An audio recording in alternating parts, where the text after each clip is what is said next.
الحمد لله نحمده ونستعينه ونستغفره ونتوب إليه ونؤمن به ونتوكل عليه ونعوذ بالله من شرور أنفسنا ومن سيئات أعمالنا من يهده الله فلا مضل له ومن يضلل فلا هادي له وأشهد أن لا إله إلا الله وحده لا شريك له وأشهد أن نبينا محمدا عبده ورسوله يا أيها الذين آمنوا اتقوا الله حق تقاته ولا تموتن إلا وأنتم مسلمون يا أيها الناس اتقوا ربكم الذي خلقكم من نفس واحدة وخلق منها زوجها وبث منهما رجالا كثيرا ونساء واتقوا الله الذي تساءلون به والأرحام إن الله كان عليكم رقيبا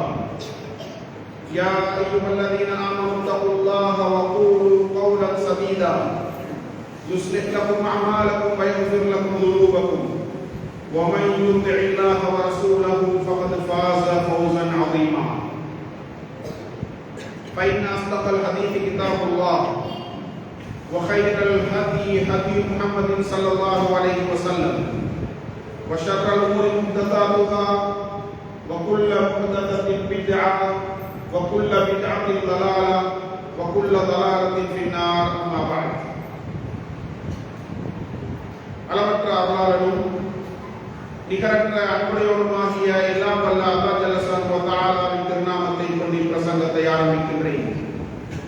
அல்லாஹ்வுடைய கட்டளையை ஏற்று அவன் நம் மீது வாராவாரம் விதியாக்கி இருக்கும் ஜும்ஆவின் கடமையை நிறைவேற்றுவதற்காக அவனுடைய இல்லத்திலே வந்து ஒன்று குழுமி இருக்கும் அவனின் நல்லடியார்களே, அருமை சகோதரர்களே, அல்லாஹ்வை பயந்து நடந்து கொள்ளுங்கள். அவனுடைய கட்டளைகளை முடியுமானவரை ஏற்று வாழுங்கள். அவனுடைய தடைகளை முற்றாக தவிர்த்து நடந்து கொள்ளுங்கள்.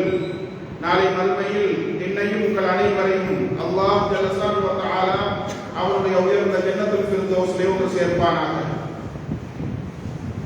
அன்புக்குரிய அல்லாஹ்வின் நல்லடியார்களே, அருமை சகோதரர்களே, இன்றைய குதுபா பிரசங்கத்தில் பரவி வரும் போதை கலாச்சாரமும் தீர்வை நோக்கிய இஸ்லாமிய வழிகாட்டலும் எனும் தலைப்பில் ஒரு சில முக்கியமான தகவல்களை, இஸ்லாமிய வழிகாட்டல்களை, ஆன்மீக அறிவுரைகளை உங்களுடன் பகிர்ந்து கொள்ளலாம் என்று ஆசைப்படுகின்றேன்.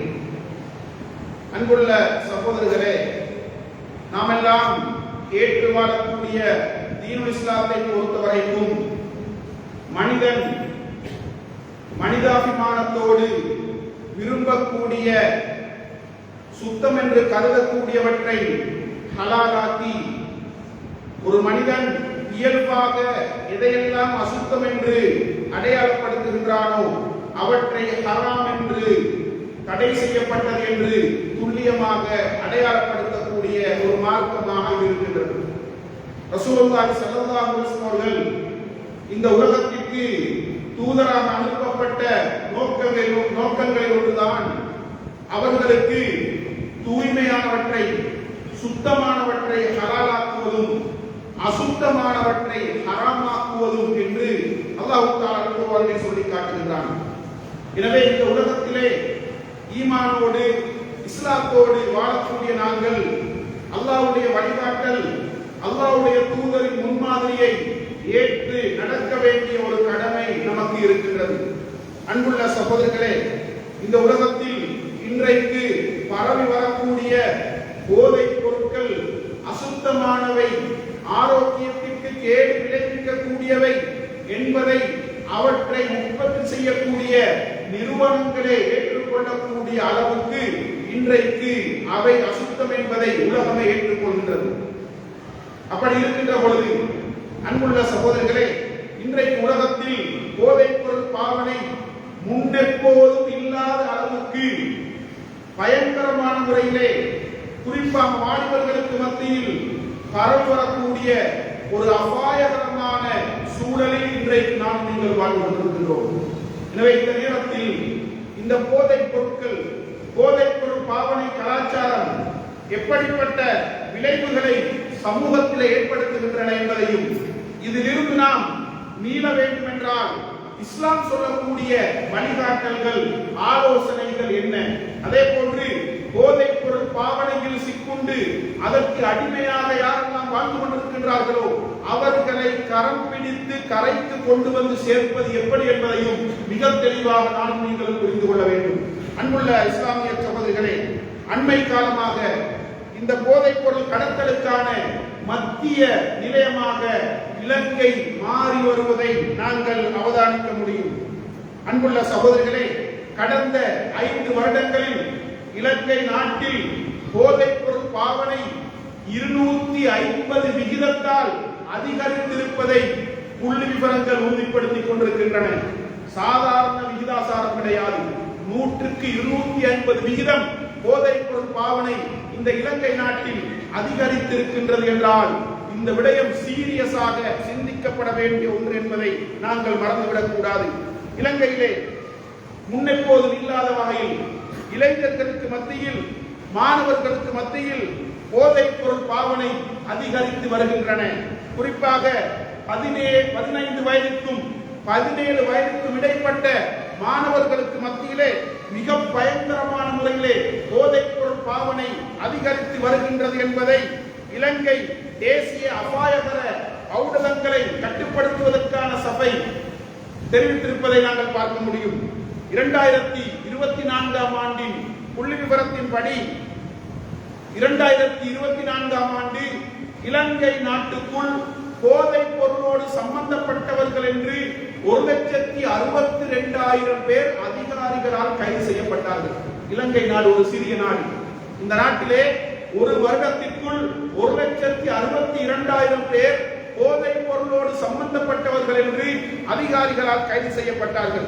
2019ஆம் ஆண்டின் புள்ளி விவரத்தின்படி இலங்கை நாட்டிலே 92,000 முதல் 1,00,000 பேர் வரை போதைப் பொருளுக்கு அடிமையாக இருப்பதாகவும் 3,50,000 பேர் ஹெரோயினுக்கு அடிமையாக இருப்பதாகவும் 3,50,000 பேர் கஞ்சாவுக்கு அடிமையாக இருப்பதாகவும் புள்ளி விவரங்கள் தெளிவாக குறிப்பிடுகின்றன. அன்புக்குரிய இஸ்லாமிய சகோதரர்களே, இப்படிப்பட்ட ஒரு பயங்கரமான சூழலில் இன்றைக்கு நாம் நீங்கள் வாழ்ந்து கொண்டிருக்கின்றோம். இஸ்லாம் இதற்கு மிக தெளிவான தீர்வை எனக்கும் உங்களுக்கும் வழங்கி இருக்கின்றது. இஸ்லாத்தை நோக்கி நாங்கள் திரும்புவோமாக இருந்தால், இஸ்லாமிய வழிகாட்டலை நாங்கள் அலசி பார்ப்போமாக இருந்தால், நிச்சயமாக இப்படியான பயங்கரமான சூழலை இந்த நாட்டில் எமது சமூகத்திற்கு மத்தியில் கட்டுப்படுத்த முடியும் என்பதை நாங்கள் புரிந்து கொள்ள வேண்டும். இஸ்லாத்தை பொறுத்தவரைக்கும் இந்த போதை பொருட்களுக்கு அடிப்படையாக இருக்கக்கூடிய மதுவை 2 விதமாக கையாள்வதை நாங்கள் பார்க்க முடியும். முதலாவதாக, அதை மிக தெளிவாக இஸ்லாம் ஹராம் என்று சொல்லி இருக்கின்றது. அதை யாரும் பயன்படுத்தக்கூடாது. அதை பயன்படுத்தக்கூடியவர்களுக்கு யாரும் உதவி செய்யக்கூடாது. அது எங்களுக்கு மத்தியிலே பரிமாறப்படக்கூடாது என்ற விடயத்தில் இஸ்லாம் மிக கூடிய கவனம் செலுத்தி இருப்பதை நாங்கள் பார்க்க முடியும். அல்லாஹ் தஆலா குர்ஆனிலே சொல்கிறான், யா அய்யுஹல்லதீன ஆமனூ இன்னமல் ஹம்ரு வல் மைசிரு வல் அன்சாபு வல் அஸ்லாமு ரிஜ்சும் மின் அமலி ஷைத்தான் ஃபஜ்தனிபூஹு லஅல்லகும் துஃப்லிஹூன். ஈமான் கொண்டவர்களே, நிச்சயமாக மது, சூதாட்டம், அதே போன்று பலிப்பிராணிகள், அம்புகளை வைத்து நீங்கள் குறிபார்ப்பது, இவை அனைத்தும் ஷைத்தானுடைய அருவருக்கத்தக்க காரியங்களாகும். இவற்றை விட்டு நீங்கள் விலகிக் கொள்ளுங்கள், வெற்றி பெறுவீர்கள் என்று சொல்லிவிட்டு இந்த மதுவாலும் போதை பொருட்களாலும் சமூகத்தில் ஏற்படக்கூடிய விளைவுகளை அல்லாஹ் தஆலா அல் குர்ஆனிலே தொடர்ந்து சொல்லுகின்ற பொழுது, இன்னமா யுரீது ஷைத்தானு அன் யூகிஅ பைனகுமுல் அதாவத வல் பக்தாக ஃபில் ஹம்ரி வல் மைசிர். மதுவை கொண்டும் சூதாட்டத்தை கொண்டும் ஷைத்தான் உங்களுக்கு மத்தியில் பகைமையையும் வெறுப்பையும் குரோதத்தையும் ஏற்படுத்த விரும்புகின்றான். வயசுத்தக்கும் அன் திக்ரில்லாஹி வ அனிஸ் ஸலாத்தி ஃபஹல் அன்தும் முன்தஹூன். அல்லாஹ்வை நினைவு கூர்வதை விட்டும் தொழுகையை விட்டும் ஷைத்தான் உங்களை தடுப்பதற்கு முயற்சிக்கின்றான். இதிலிருந்து நீங்கள் விலகிக் கொள்ள மாட்டீர்களா என்று அல்லாஹ் தஆலா இந்த வசனங்களில் எங்களை பார்த்து கேட்பதை நாங்கள் பார்க்க முடியும். அதே போன்று அன்புக்குரிய இஸ்லாமிய சகோதரர்களே, இந்த உலகத்தில் யாரெல்லாம் அசிங்கமான, அருவருப்பான, துர்நாற்றம் வீசக்கூடிய இந்த மதுவை அருந்துகின்றார்களோ அவர்களுக்கு நாளை மறுமையில் சுவர்க்கத்தின் பரிசாக அல்லாஹ்வினால் வழங்கப்பட இருக்கின்ற மதுவை அருந்தக்கூடிய வாய்ப்பு தவறி போகும் என்பதை அல்லாஹ்வுடைய தூதர் எச்சரிக்கை செய்தார்கள். இந்த உலகத்தில் யாரெல்லாம் மது அருந்திவிட்டு விட்டு தௌபா செய்யாமல் மரணிக்கின்றார்களோ அவர்கள் நிச்சயமாக நாளை மறுமையில் சுவர்க்கத்தின் மது அவர்களுக்கு அடுக்கப்படும் என்று அல்லாஹ்வுடைய தூதர் எச்சரிக்கை செய்தார்கள். எனவே இஸ்லாம் இந்த உலகத்தில் ஹராமாக்கிய, தெளிவாக ஹராம் என்று டிக்ளேர் பண்ணிய விடயங்கள் ஒன்றாக மது இருக்கின்றது என்பதை நாங்கள் புரிந்து கொள்ள வேண்டும். இரண்டாவதாக, இந்த தடையை தாண்டி யாரேனும் மது அருந்தினால் அவர்களுக்குரிய தண்டனை மறுமையில் கிடைப்பது, அதே போன்று இந்த உலகத்தில் அவர்களுக்கு தண்டனை கொடுக்கப்பட வேண்டும். மறுமையில் கொடுக்கப்படுகின்ற தண்டனைக்கு முன்னால் இந்த உலகத்திலேயே அவர்களுக்கு தண்டனை கொடுக்கப்பட வேண்டும், அவர்களுக்கு ஹத்து நிறைவேற்றப்பட வேண்டும் என்று இஸ்லாம் எங்களுக்கு வழிகாட்டிக் கொண்டிருக்கின்றது. நபிகளார் ஸல்லல்லாஹு அலைஹி வஸல்லம் காலத்தில் கூட மது அருந்தியவர்களுக்கு கசையடிகள் கொடுக்கப்பட்ட வரலாறுகளை நாங்கள் பார்க்கின்றோம். நபி அவர்களுக்கு பின்னால் ஆட்சிக்கு வந்த குலபாக்களுடைய ஆட்சி காலங்களில் மது அருந்தியவர்களுக்கு கசையடிகளை கொடுத்த வரலாறுகளை நாங்கள் பார்க்கின்றோம். அன்புள்ள சகோதரர்களே, இந்த உலகத்தில் இஸ்லாம் மதுவை ஹராம் என்று தெளிவாக சொல்லிவிட்டு அந்த தடையை தாண்டி யாராவது அதை உட்கொண்டால் அவர்களுக்கு இந்த உலகத்திலும் தண்டனை கொடுக்கப்பட வேண்டும் என்று சொல்லக்கூடிய அளவுக்கு இந்த போதை பொருள் கலாச்சாரத்திற்கு இஸ்லாம் முற்றுப்புள்ளி வைக்கின்றது என்பதை நாங்கள் புரிந்து கொள்ள வேண்டும். அன்புள்ள சகோதரர்களே, இன்றைக்கு மனிதர்களுக்கு மத்தியில், எமது சமூகத்திற்கு மத்தியில் போதை என்று கூட அதை நாங்கள் பார்க்காமல் பயன்படுத்தக்கூடிய ஒன்றுதான் புகைத்தல் கலாச்சாரம். அன்புள்ள சகோதரர்களே, இன்றைக்கு புகைக்கக்கூடிய கலாச்சாரம், அதாவது தங்களை முஸ்லிம்கள் என்று அடையாளப்படுத்திக் கொள்ளக்கூடியவர்களுக்கு மத்தியிலும், அதிலும் குறிப்பாக நாங்கள் குர்ஆனையும் சுன்னாவையும் நேசிக்கின்றோம், எங்களுடைய உயிர் மூச்சாக ஏற்றுக்கொண்டிருக்கின்றோம் என்று சொல்லக்கூடியவர்களுக்கு மத்தியிலும் கூட இன்றைக்கு புகைத்தல் கலாச்சாரம் காணப்படுவதை நாங்கள் பார்க்க முடியும். அன்புள்ள இஸ்லாமிய சகோதரர்களே, இஸ்லாம் புகைக்கின்ற இந்த கலாச்சாரத்தையும் மிக தெளிவாக ஹராம் என்று சொல்லி இருக்கின்றது என்பதை நாங்கள் புரிந்து கொள்ள வேண்டும். அதற்கு பல நியாயங்களை நாங்கள் சொல்லலாம். இன்றைக்கு அந்த புகைக்கக்கூடிய பொருட்களை உற்பத்தி செய்யக்கூடிய நிறுவனங்களே அதிலே ஒரு வாசகத்தை எழுதியிருக்கின்றார்கள். எப்படி? புகைத்தல் புற்றுநோயை ஏற்படுத்தும் என்று எழுதியிருப்பார்கள். அதை பார்த்து பார்த்தே புகைக்கின்றார்கள் என்றால், அன்புள்ள சகோதரர்களே, உலகமே ஏற்றுக்கொண்ட அந்த உண்மையை கண்டுகொள்ளாமல் எங்களுடைய உயிரை நாங்கள் அழிவின்பால் இட்டு செல்கின்றோம் என்றால், ஆரோக்கியத்திற்கு எங்களால் கேடை ஏற்படுத்துவதற்கு நாங்கள் முயற்சிக்கின்றோம் என்றால், அல்லாஹ் அல்குர்ஆனிலே சொல்லி காட்டுகின்றான், வலா துல்கு பிஐதீக்கும் இலா தஹலுகா, உங்களுடைய கரங்களை நீங்கள் அழிவின்பால் இட்டு செல்ல வேண்டாம் என்று அல்குர்ஆன் எங்களுக்கு வழிகாட்டுகின்றது. அதே போன்று ஒரு மனிதனுடைய ஆரோக்கியம் அல்லாஹ்வினால் வழங்கப்பட்ட அமானிதம், அதை நாங்கள் பாதுகாக்க வேண்டும். ஆரோக்கியத்திற்கு கேடு விளைவிக்கக்கூடிய காரியங்களில் நாம் ஈடுபடக்கூடாது, ஆரோக்கியத்தை இல்லாமலாக்கக்கூடிய உணவுகளை நாம் உட்கொள்ளக் கூடாது என்றெல்லாம் இஸ்லாம் எனக்கு உங்களுக்கு வழிகாட்டுகின்றது. ரசூலுல்லாஹி ஸல்லல்லாஹு அலைஹி வஸல்லம் சொன்னார்கள், நிஅமத்தானி மக்பூருன் ஃபீஹிமா கதீருன் மினன் நாஸி அஸ்ஸிஹத்து வல் ஃபராக். இரண்டு நியமத்துக்கள், இரண்டு அருட்கொடைகள் இருக்கின்றன. அந்த இரண்டு நியமத்துக்களிலும் அதிகமான மக்கள் ஏமாற்றப்படுகின்றார்கள். அதிலே ஒன்றுதான் ஆரோக்கியம், இரண்டாவது ஓய்வு நேரம் என்று அல்லாஹ்வுடைய தூதர் ஸல்லல்லாஹு அலைஹி வஸல்லம் அவர்கள் எங்களுக்கு வழிகாட்டினார்கள். எனவே அன்புள்ள இஸ்லாமிய சகோதரர்களே, ஆரோக்கியத்திற்கு கேடு விளைவிக்கக்கூடிய ஒரு கலாச்சாரம் தான் புகைத்தல் கலாச்சாரம் என்பதை இஸ்லாம் அடையாளப்படுத்தும். அதே நேரம் முழு உலகமே அதை ஏற்றுக்கொள்கின்றது.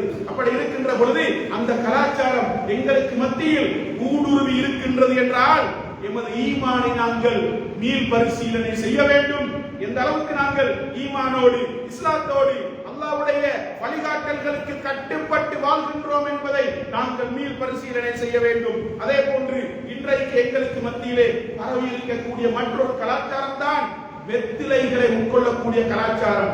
அன்புள்ள சகோதரரே, வெற்றிலைகளை உட்கொள்ளக்கூடிய இந்த கலாச்சாரமும் கூட இது ஒரு தவறு என்று கூட பார்க்காமல் எங்களுக்கு மத்தியிலே, குறிப்பாக இரவு நேரத்தில் விழித்திருந்து வேலை செய்யக்கூடியவர்கள், அதே போன்று வாகனங்களை செலுத்தக்கூடியவர்கள் இந்த கலாச்சாரத்திற்கு அடிமையாக வாழ்ந்து கொண்டிருக்கக்கூடிய சூழலை இந்த உலகத்தில் நாம் அவதானிக்கலாம். அன்புள்ள சகோதரர்களே, அதுவும் எங்களுடைய ஆரோக்கியத்திற்கு கேடு விளைவிக்கக்கூடியது. அதை நாங்கள் கண்டிப்பாக முழுமையாக தவிர்க்க வேண்டும் என்பதை இஸ்லாம் எங்களுக்கு வழிகாட்டிக் கொண்டிருக்கின்றது.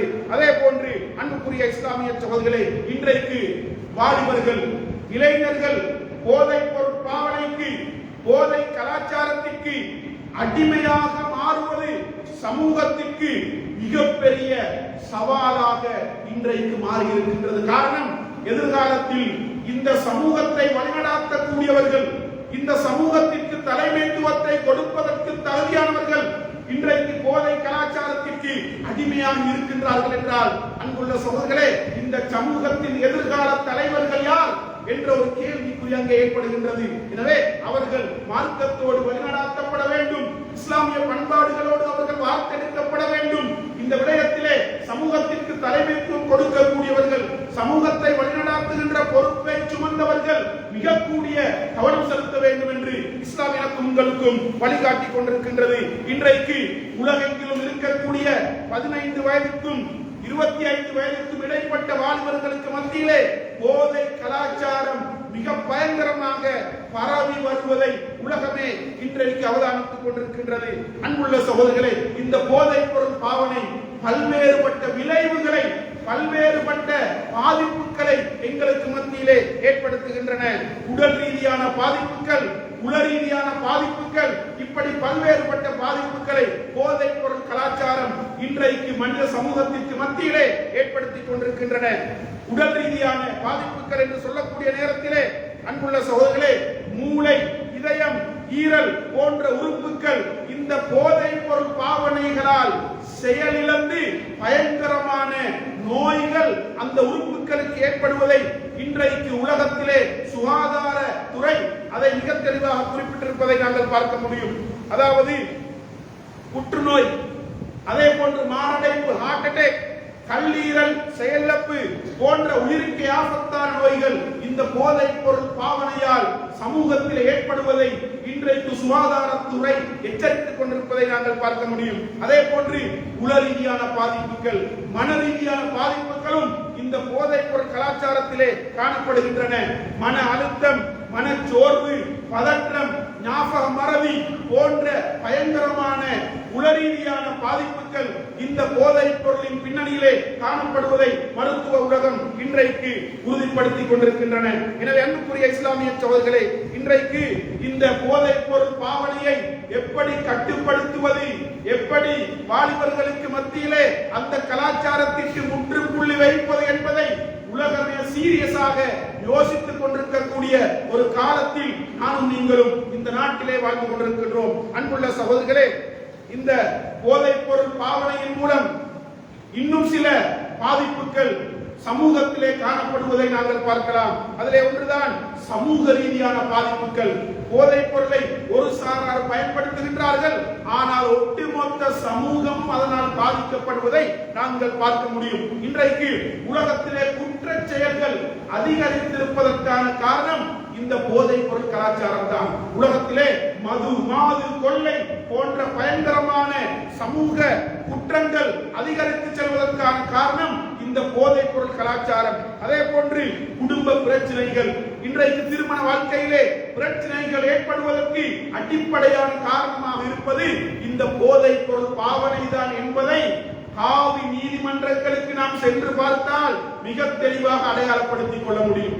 அன்புள்ள சகோதரர்களே, இன்றைக்கு பெண்கள் தரப்பினரால், அதாவது டிவோர்ஸுக்கு வரக்கூடிய 190% விண்ணப்பங்கள் அதில் எழுதப்பட்டிருக்கக்கூடிய காரணம், என்னுடைய கணவர் போதைக்கு அடிமையாக இருக்கின்றார், எனவே அவர் போதைப் பொருளை பயன்படுத்திவிட்டு, போதையை உட்கொண்டு விட்டு இரவில் தாமதமாக வந்து எங்களை துன்புறுத்துகின்றார், என்னையும் பிள்ளைகளையும் நிம்மதியாக வாழ விடுவதில்லை, அவர் எங்களுக்கு பணம் தராவிட்டாலும் பரவாயில்லை, எங்களை நிம்மதியாக வாழ விட வேண்டும், அப்படி நிம்மதியாக வாழ விடுவதில்லை, எனவே இவரோடு வாழ முடியாது என்று டிவோர்ஸுக்கு அப்ளை பண்ணக்கூடிய விகிதம் இன்றைக்கு சமூகத்தில் அதிகரித்து காணப்படுகின்றது. அன்புள்ள சகோதரர்களே, அண்மையிலே அதாவது 39 வயதை உடைய ஒரு முஸ்லிம் பெண்மணி திடீரென்று ஏற்பட்ட ஒரு தலையில் ஏற்பட்ட நோயின் காரணமாக வைத்தியசாலையில் அனுமதிக்கப்படுகின்றார். வைத்தியர்கள் அந்த பெண்ணுடைய நோய்களை பரிசோதித்து விட்டு சொன்னார்கள், உங்களுடைய தலையில் பலமான அடிகள் விழுந்திருக்கின்றன. அந்த பெண்ணுடைய மூளையில் இறந்த கசிவு காரணம், பலமான அடிகள் விழுந்திருக்கின்றன. என்ன காரணம் என்று கேட்ட பொழுது அந்த பெண்மணி தன்னுடைய வரலாறை சொல்கின்றார். நான் விவாகரத்து பெற்ற ஒரு பெண்மணி, என்னுடைய கணவர் போதைக்கு அடிமையாகி போதைப் பொருளை உட்கொண்டு விட்டு இரவில் வீட்டுக்கு வந்து எங்களுக்கு மிக பயங்கரமாக அடிப்பார்கள். தலையிலே கடுமையான அடிகள் எனக்கு பல வருடங்களுக்கு முன்னால் விழுந்திருக்கின்றன என்று அந்த பெண்மணி வாக்குமூலம் கொடுக்கின்றார். அன்புள்ள சகோதரர்களே, வைத்தியர்கள் அதுதான் உங்களுடைய இந்த நோய்க்கு காரணம் என்று கூறுகின்றார்கள். இன்றைக்கு சுயமாக அந்த பெண்ணால் எழுந்து நடமாட முடியவில்லை. அதாவது சத்திர சிகிச்சைக்கு அவர் உட்படுத்தப்பட வேண்டும். ஆனால் அந்த சத்திர சிகிச்சையை செய்தால் இரண்டில் ஒரு முடிவை நீங்கள் எதிர்பார்க்க வேண்டும் என்று வைத்தியர்கள் சொல்லியிருக்கின்றார்கள். இந்த அளவுக்கு இது ஒரு உதாரணம். சமூகத்தில் இப்படியான நிகழ்வுகள் இன்றைக்கு அதிகமாக நாளுக்கு நாள் நிகழ்ந்து கொண்டிருப்பதை நாங்கள் பார்க்கலாம். செய்தித்தாள்களிலும் அதாவது மீடியாக்களிலும் இப்படியான சம்பவங்கள் நாளுக்கு நாள் வந்து கொண்டிருப்பதை நாங்கள் பார்க்கலாம். அன்புள்ள சகோதரர்களே, குடும்ப வாழ்க்கையில் பிரச்சனை வருவதற்கு மிக பிரதான காரணமாக இந்த போதைப் பொருள் கலாச்சாரம் இருப்பதை சமகால நிகழ்வுகளினூடாக நாங்கள் அறிந்து கொள்ளலாம். அதே போன்று அன்புள்ள சகோதரர்களே, வீதி விபத்துக்கள், இன்றைக்கு போக்குவரத்து விபத்துக்கள் அதிகரித்து செல்வதற்கும் இந்த போதை கலாச்சாரம் தான் காரணமாக இருக்கின்றது என்பதை இன்றைக்கு அதிகாரிகள் உறுதிப்படுத்தி இருக்கின்றார்கள். எனவே இப்படி பல்வேறுபட்ட சமூக பிரச்சனைகள் இந்த போதைப் பொருள் பாவனையால் ஏற்படுவதை நாங்கள் அவதானிக்க முடியும். அதே போன்று அன்புள்ள சகோதரர்களே, இந்த போதைப் பொருள் பாவனையால் அதாவது பொருளாதார ரீதியான பாதிப்புகள் கூட சமூகத்தில் ஏற்படுவதை நாங்கள் பார்க்க முடியும். அன்புள்ள சகோதரர்களே, எங்களுக்கு தெரியும், போதைக்கு அடிமையானவர்களுக்கு எப்படியாவது தினமும் அந்த பொருளை அவர் உட்கொண்டே ஆக வேண்டும். அதற்கு பணம் கிடைக்கவில்லை என்றால் வீட்டில் இருக்கக்கூடிய பெருமதியான பொருட்களை ஒரு சில சில்லறை காசுகளுக்கு விற்றுவிட்டேனும் தன்னுடைய போதைப் பொருள் கலாச்சாரத்தை அவர் மெயின்டைன் பண்ணக்கூடிய சூழல் இன்றைக்கு சமூகத்திலே காணப்படுகின்றது. அதே போன்று பொது சொத்துக்களை கொண்டு போய் விற்பனை செய்துவிட்டு தன்னுடைய போதைப் பொருள் பாவனை கலாச்சாரத்தை தொடரக்கூடிய சூழல் இன்றைக்கு இந்த நாட்டிலும் காணப்படுகின்றது. அன்புள்ள இஸ்லாமிய சகோதரர்களே, பிள்ளைக்கும் அதாவது மனைவிக்கும் பிள்ளைகளுக்கும் தேவையான உணவுகளை கொண்டு வந்து கொடுப்பதில்லை, அவருடைய வாழ்வாதார தேவைகளை நிறைவேற்றுவதில்லை.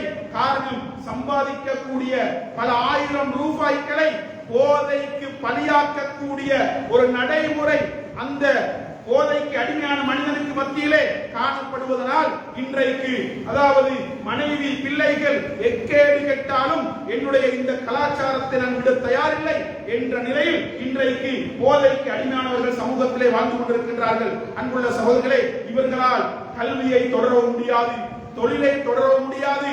அந்த அளவுக்கு போதைக்கு அடிமையாக அவர்கள் மாறி ஆரோக்கியத்தை இழந்து சுயபுத்தியை இழந்து நடை பிணங்களால் சமூகத்திலே இன்றைக்கு நடமாடுவதை நாங்கள் பார்க்கலாம். அன்புள்ள இஸ்லாமிய சகோதரர்களே, எனவே பல்வேறுபட்ட பொருளாதார ரீதியான பாதிப்புகளை சுமந்து வரக்கூடிய ஒரு மோசமான கலாச்சாரமாக போதை கலாச்சாரம் காணப்படுகின்றது. அதே போன்று போதைப் பொருளின் மூலம் சமூகத்திலே இன்னும் பல விளைவுகள், விபரீதங்கள், பாதிப்புகள் ஏற்படுவதை நாங்கள் பார்க்கலாம். எனவே இன்றைக்கு சமூகத்திலே குறிப்பாக வாலிபர்கள், இளம் வயதினர் போதைக்கு அடிமையாவதற்குரிய காரணங்களை நாங்கள் தேடி பார்க்கக்கூடிய நேரத்தில் முதலாவதாக அவர்களுக்கு மத்தியில் ஏற்படக்கூடிய மன அழுத்தம், அந்த போதைக்கு அவர்களை கொண்டு போய் தள்ளுவதை நாங்கள் பார்க்க முடியும். அன்புள்ள சகோதரர்களே, இன்றைக்கு வீட்டு சூழல், பாடசாலை சூழல் அவர்களுக்கு மன அழுத்தங்களை ஏற்படுத்துமாக இருந்தால் அவர்கள் போதைக்கு அடிமையாகுவதை எங்களால் தவிர்க்க முடியாமல் போகும். அதே போன்று சமூக ரீதியான அழுத்தங்கள் கூட சில பொழுது அவர்களை போதைக்கு அடிமையாளர்களாக மாற்றக்கூடிய ஒரு நிலை ஏற்படுவதை நாங்கள் பார்க்கலாம். அதே போன்று நண்பர்களுடைய தாக்கம். அன்புள்ள சகோதரர்களே, நான் யாரோடு நட்பு கொள்கின்றேன் என்பதை பார்க்க வேண்டும். எங்களுடைய பிள்ளைகளுடைய நண்பர்கள் யார், அவர்கள் யாரோடு உறவாடுகின்றார்கள், அவருடைய பாடசாலை நண்பர்கள் யார், அவருடைய பள்ளிக்கூட நண்பர்கள் யார், அவர்களுடைய மாலை நேர நண்பர்கள் யார் என்பதை பார்க்க வேண்டிய ஒரு பொறுப்பு ஒவ்வொரு பெற்றோருக்கும் இருக்கின்றது என்பதை நாங்கள் மறந்துவிடக் கூடாது.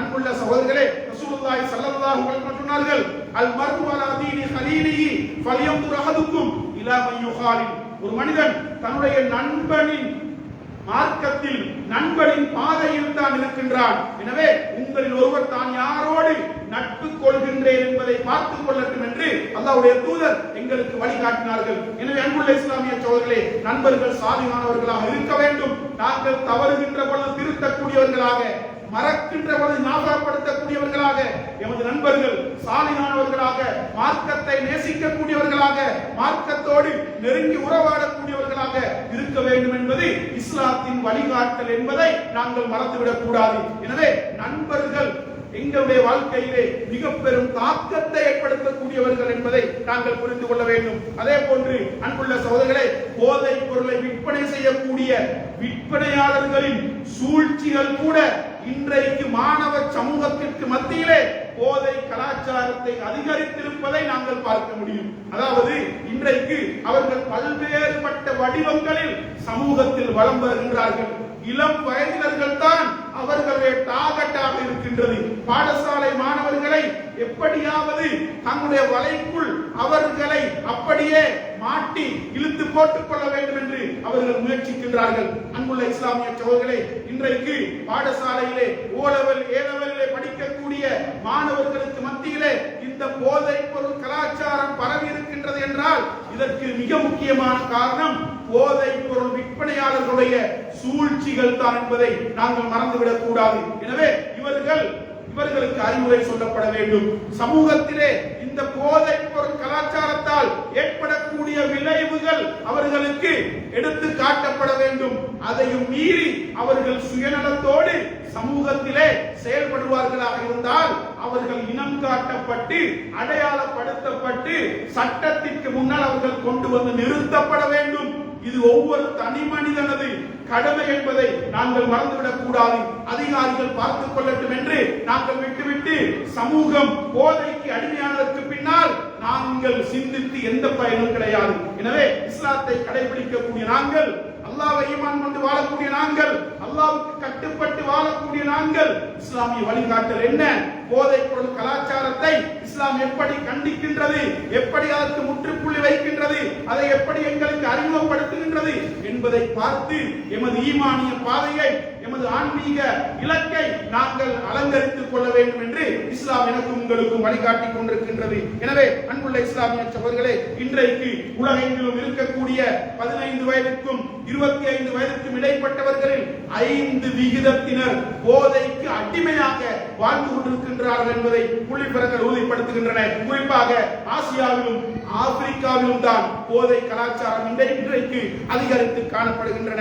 அதே போன்று அன்புள்ள இஸ்லாமிய சகோதரர்களே, இந்த போதை கலாச்சாரம் அதாவது வல்லரசு நாடுகளை கூட உலகத்திலே முன்னேற்றம் அடைந்த முன்னேற்றத்தின் உச்சத்தை தொட்ட நாடுகளுக்கு மத்தியில் கூட மிக பெரும் சவாலாக மாறியிருப்பதை நாங்கள் பார்க்க முடியும். உதாரணத்திற்கு அமெரிக்காவை நாம் எடுத்துக்கொண்டால் அன்புள்ள சகோதரர்களே, அங்கே ஓபியாய்ட் என்று சொல்லப்படுகின்ற ஒரு வகையான போதை கலாச்சாரம் மிக கூடுதலாக பரவி இருக்கின்றது.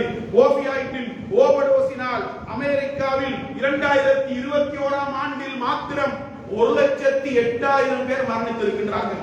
ஒரே வருடத்தில் ஓபியாய்ட்டின் ஓவர்டோஸினால் 1,08,000 பேர் அமெரிக்காவில் மாத்திரம் மரணித்திருக்கின்றார்கள். அதே போன்று ஆப்கானிஸ்தானை நாம் எடுத்துக்கொண்டால் போதைப் பொருள் உற்பத்தி, அதே போன்று கடத்தலுக்கு மிக முக்கியமான நாடாக இருக்கக்கூடிய ஆப்கானிஸ்தானிலே பல மில்லியன் கணக்கானோர் இந்த போதைப் பொருளுக்கு அடிமையாக வாழ்ந்து கொண்டிருக்கின்றார்கள். அதே போன்று கென்யா என்று சொல்லப்படுகின்ற நாடை எடுத்துக்கொண்டால் வறுமை கோட்டின் கீழ் வாழக்கூடிய ஒரு நாடாக இருந்தாலும் அங்கே கஞ்சா போன்ற போதை கலாச்சாரம் அதிகரித்து காணப்படுவதனால் அங்கே பல்வேறுபட்ட விளைவுகள் ஏற்பட்டிருப்பதை நாங்கள் பார்க்க முடியும். அதே போன்று இலங்கை நாட்டை நாம் எடுத்துக்கொண்டால் கூட இங்கும் கூட இந்த போதைப் பொருள் கலாச்சாரத்தால் குறிப்பாக வாலிபர்களுக்கு மத்தியில், மாணவ சமூகத்திற்கு மத்தியிலே மிக பயங்கரமான விளைவுகள் ஏற்பட்டிருப்பதை நாங்கள் பார்க்க முடியும். எனவே இந்த சந்தர்ப்பத்திலே இஸ்லாம் எங்களுக்கு இந்த போதைப் பொருள் கலாச்சாரத்திலிருந்து நீள்வதற்கான அழகான வழிகாட்டல்களை வழங்கி இருக்கின்றது. அதே போன்று அந்த போதைப் பொருளுக்கு அடிமையாகி வாழக்கூடியவர்களுக்கு மத்தியிலே அழகான முறையிலே வழிகாட்டல்கள் வழங்கப்பட்டு அவர்களை அந்த கலாச்சாரத்திலிருந்து மீட்டெடுப்பதற்கான இஸ்லாத்தின் தீர்வுகளை எமக்கு இந்த மார்க்கம் வழங்கி இருக்கின்றது. எனவே அந்த வழிகாட்டல்களை நல்ல முறையில் உள்வாங்கி நாங்கள் அந்த போதை கலாச்சாரத்திலிருந்து மீள்வதற்கும் அந்த கலாச்சாரத்திற்கு அடிமையாக வாழக்கூடியவர்களை மீட்டெடுப்பதற்கும் முயற்சிப்போம். வல்லவர் ரஹ்மானுக்காக நம் அனைவருக்கும் தௌஃபீக் செய்வானாக. வஆகிரு தஅவானா அல்ஹம்துலில்லாஹி ரப்பில் ஆலமீன்.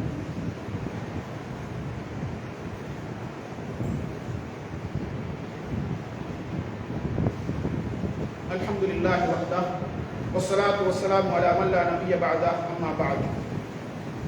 அன்புள்ள இஸ்லாமிய சகோதரர்களே, போதைப் பொருளுக்கு அடிமையாக வாழக்கூடியவர்களை அந்த மோசமான கலாச்சாரத்திலிருந்து மீட்டெடுப்பதாக இருந்தால், முதலாவதாக அவர்களுக்கு மத்தியிலே விழிப்புணர்வு நிகழ்ச்சிகள், அவேர்னஸ் புரோகிராம் திட்டமிட்டு முன்னெடுக்கப்பட வேண்டும்.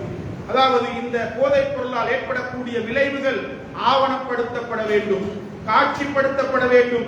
அவர்களுக்கு மிம்பர்களினூடாக, பாடசாலைகளினூடாக, ஏன் சோசியல் மீடியாக்களினூடாக அவர்களுக்கு இந்த போதைப் பொருளால் ஏற்படக்கூடிய விளைவுகள் அழகான முறையிலே ஆதாரப்பூர்வமாக நிரூபிக்கப்படுமாக இருந்தால் அந்த மோசமான கலாச்சாரத்திலிருந்து அவர்களை நாங்கள் மீட்டெடுக்க முடியும். அதே போன்று கல்வி திட்டங்களினூடாக, பாடசாலையின் கல்வி திட்டத்தில் இந்த போதைப் பொருள் பாவனையின் விளைவுகள் உள்வாங்கப்பட வேண்டும். உள்வாங்கப்பட்டு அது பாடத்திட்டமாக மாணவ சமூகத்திற்கு போதிக்கப்படுமாக இருந்தால் இந்த மோசமான கலாச்சாரத்திலிருந்து அவர்களை நாங்கள் மீட்டெடுக்க முடியும். அதே போன்று குடும்ப ரீதியான பங்களிப்பு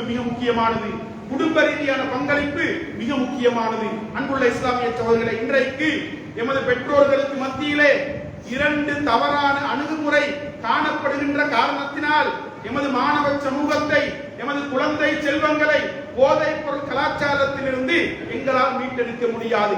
அதிபர் அல்லது பாடசாலை ஆசிரியர் அல்லது வகுப்பாசிரியர் எங்களுடைய பிள்ளையிடத்திலே ஒரு மோசமான பழக்கம் இருக்கின்றது, போதை பழக்கம் இருக்கின்றது என்று எங்களுக்கு தகவல் தருவார்களாக இருந்தால் அதை நாங்கள் அறிவுபூர்வமாக உள்வாங்கக்கூடியவர்களாக இருக்க வேண்டும். இன்றைக்கு இரண்டு பிழையான அணுகுமுறைகள் இதற்கு பதிலாக காணப்படுகின்றன. அதிலே ஒன்றுதான் பிள்ளைகளை அளவு கடந்து நம்பி அவர்கள் மீது அதீத நம்பிக்கையை வைத்து ஆசிரியர்களையும் அதிபர்களையும் பொய்யர்களாகவும் குற்றவாளிகளாகவும் சித்தரிக்கக்கூடிய எதிர்ப்பு நடவடிக்கைகளை மேற்கொள்ளக்கூடிய பெற்றோர்கள் எமது சமூகத்தில் இருக்கும் காலமெல்லாம் எமது பிள்ளைகளை, மாணவ சமூகத்தை இந்த கலாச்சாரத்திலிருந்து மீட்டெடுக்க முடியாது. இரண்டாவது அணுகுமுறை என்னவென்றால் ஆரமான அணுகுமுறை. அதாவது ஒரு போதைப் பொருள் பாவனைக்கு எமது பிள்ளை பழகி இருக்கின்றார் என்ற தகவல் நமக்கு வந்தால் அந்த பிள்ளையை போலீஸ்காரர்களை போன்று மிக கடுமையாக, காரமாக கடிந்து அதை அந்த பிள்ளையை தண்டிப்பதற்கான நடவடிக்கைகளை மேற்கொள்வது. இந்த இரண்டு அணுகுமுறைகளும் தவறானது என்பதை நாம் புரிந்து கொள்ள வேண்டும்.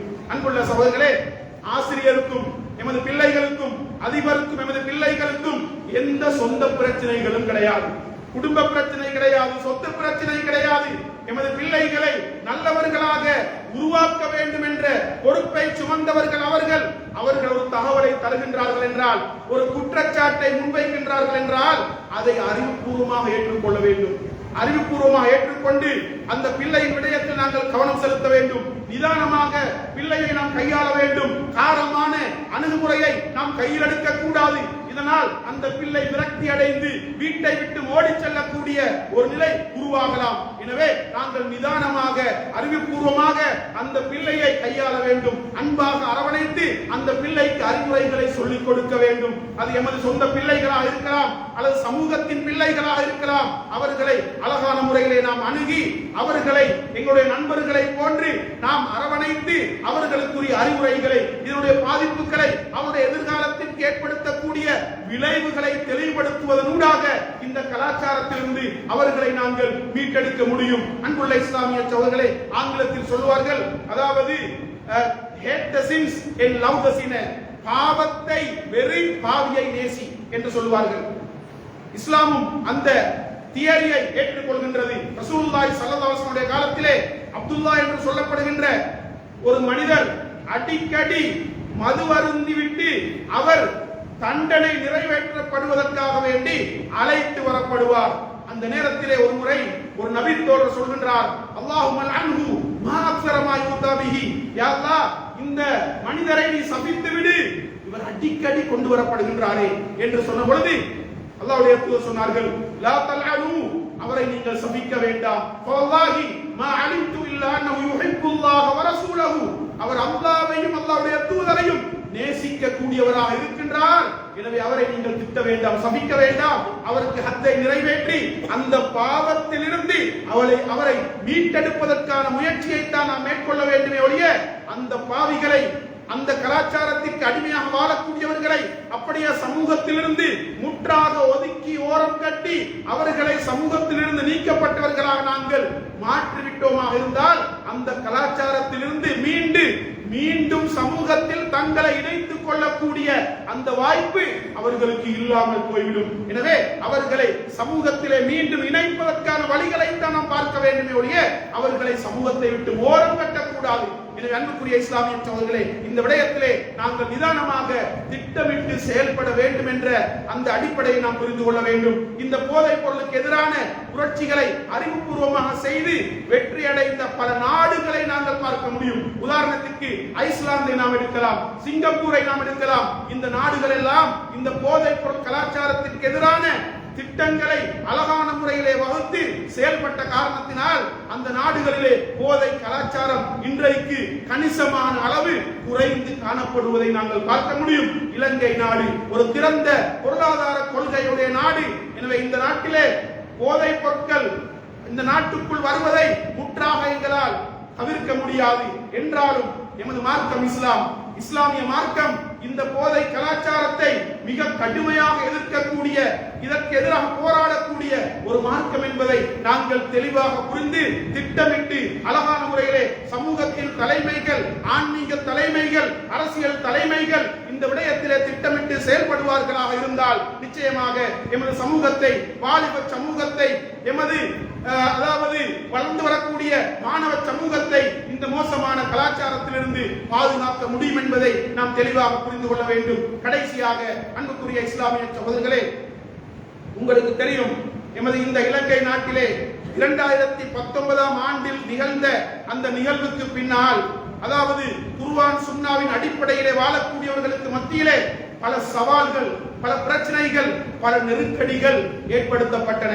எனவே இதற்கு காரணம் நாங்கள் யார் என்று எங்களை அடையாளப்படுத்த முடியாது. எமது கொள்கை கோட்பாடுகள் என்ன என்று அதிகாரிகள் வந்து விசாரித்த நேரத்திலே நாம் ஒவ்வொருவரும் எமது மனதிற்கு பட்டதையெல்லாம் சொல்லி, அதாவது எங்களுடைய தரப்பை நியாயப்படுத்துவதற்கு நாங்கள் முயற்சித்தோம். அதாவது அநியாயமாக எந்த குற்றமும் செய்யாதவர்கள் கூட சிறையிலே அடைக்கப்பட்ட வரலாறுகள் இந்த நாட்டிலே அரங்கேறிய கசப்பான உண்மைகள் சகோதரர்களே. எனவே இதற்காக வேண்டி எங்களை அடையாளப்படுத்துவதற்காக நாங்கள் யார், எமது கொள்கை கோட்பாடுகள் என்ன என்பதை அழகான முறையிலே ஆவணப்படுத்தி அல் மன்ஹஜு ஸஹீஹ் என்ற ஒரு ஆவணம், ஒரு டாக்குமெண்டரி தயார்படுத்தப்பட்டிருக்கின்றது. எனவே இது இலங்கையில இருக்கக்கூடிய குர்ஆன் சுன்னா அடிப்படையில் இருக்கக்கூடிய பல அமைப்புகள் ஒன்று சேர்ந்து பல நாட்கள், பல மாதங்கள் அவர்கள் முயற்சித்து அவர்களால் உருவாக்கப்பட்ட அல் மன்ஹஜு ஸஹீஹ், அதாவது சரியான மன்ஹஜ், எங்களுடைய நிலைப்பாடு, ஒவ்வொரு விடயத்திலும் நாங்கள் யார் என்பதை அடையாளப்படுத்தக்கூடிய கோட்பாடுகளை கொண்ட ஒரு தொகுப்பாக அது தயாரிக்கப்பட்டிருக்கின்றது.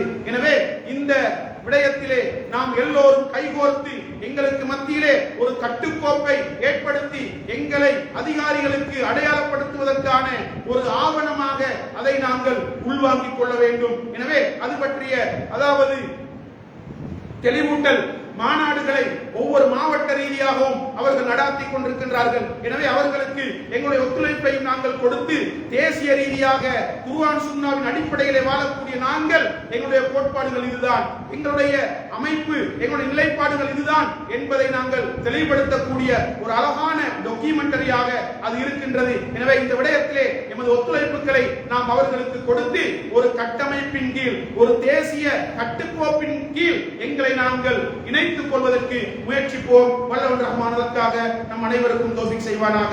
ஹாதா மா இன்தி வ இலைக்கும் இந்தல்லாஹ் வ அகூலு கௌலி ஹாதா வ அஸ்தக்ஃபிருல்லாஹ் லி வ லக்கும் வ ஆகிரு தஅவானா அல்ஹம்துலில்லாஹ்.